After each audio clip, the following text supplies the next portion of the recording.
Cube Radio. Salut, c'est Charles Tran avec l'équipe dans 5 minutes. On s'intéresse aux sciences, à l'histoire et à l'actualité. Aujourd'hui, on parle de nos comportements face à la menace climatique. Le thermomètre pourrait encore gagner jusqu'à 5 degrés d'ici 2100, ce qui aurait un fort impact sur la vie sur Terre.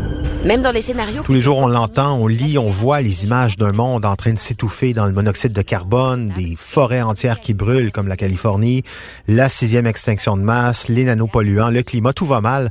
On a l'impression que l'humanité fonce droit vers sa disparition sans que personne ne fasse quoi que ce soit pour corriger le tir. Mais il y a quelques lueurs d'espoir qui donnent envie de croire que tout n'est pas terminé. Et là, je ne parle pas du pacte, en tout cas, pas tout à fait. Non, c'est plutôt un constat, un indice qui dit qu'on est capable collectivement de changer. C'est un texte d'Andrew Sims paru dans le journal britannique The Guardian qui a attiré mon attention. Andrew Sims, c'est un économiste, un spécialiste de l'environnement au Royaume-Uni, un bonhomme qui a beaucoup écrit sur ces deux sujets, sur l'environnement, sur l'économie, prof d'université, actif aussi au Parti vert britannique. Il écrit qu'en observant la viralité, la puissance de l'effet MeToo depuis l'affaire Weinstein et tous les autres, et comment rapidement les choses ont bougé, ça a changé les mentalités, il écrit que la vitesse de frappe du mouvement MeToo, c'est un signe d'espoir qu'on peut arriver aussi à changer rapidement nos manières de faire pour limiter les effets du changement climatique. Il dit « The speed of MeToo gives me hope we can still stop climate change ». Bon, ça veut pas dire qu'on peut se croiser les bras et laisser les autres faire à notre place. Non, ça veut juste dire que ceux qui sont découragés par l'ampleur de la tâche sous-estiment peut-être la capacité d'adaptation de notre espèce. Il dit aujourd'hui, les nouvelles normes sociales peuvent s'installer de manière très profonde et ce, très rapidement. Regardez comment le mouvement MeToo a changé les mentalités si rapidement. Et il n'y a pas que le mouvement MeToo, d'ailleurs. Il souligne aussi que toute la campagne contre l'alcool au volant, la cigarette, là aussi, la donne a changé dans la tête des gens de manière très profonde et très rapidement. Ça a changé, en fait, quand on a décidé que, collectivement, ça changerait. Pour lui, un moteur de changement rapide de nos sociétés, ça démarre quand les conditions sont réunies. Ça veut dire la volonté, la mobilisation, l'audace, tout ça avec égalité. Il prend l'exemple de la cigarette en arguant que dans les années 70, plus d'un adulte sur 2 en Angleterre fumait, alors qu'aujourd'hui, c'est moins de 1 sur 5. Grâce à quoi? Grâce à l'intervention de l'État. On s'est mobilisé, on a présenté des preuves de sa nocivité par la science.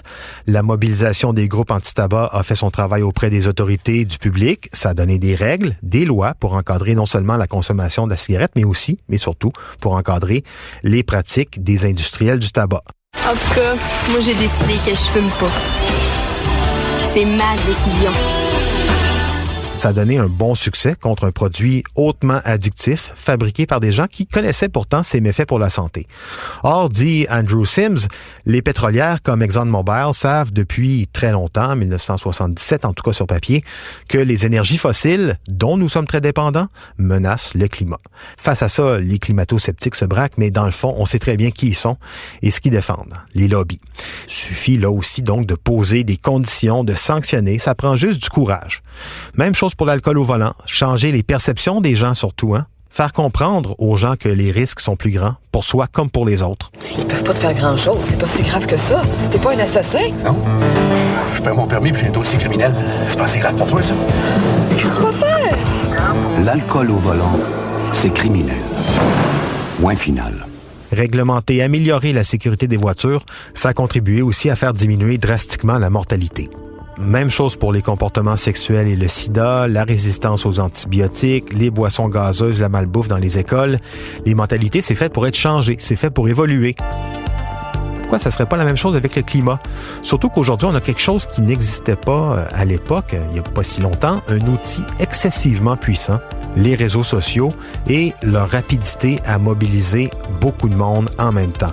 Et on le voit un peu quand même. Le changement commence à s'opérer avec toute cette campagne contre les pailles en plastique, le végétarisme, l'initiative du pacte aussi en fait partie. Ça bouge quand même.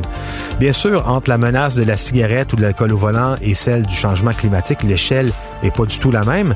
Et en plus, le climat, il change vite, là, beaucoup plus vite que les attitudes, les comportements de ceux qui sont aux commandes. Il suffit donc de vouloir accélérer cette transition.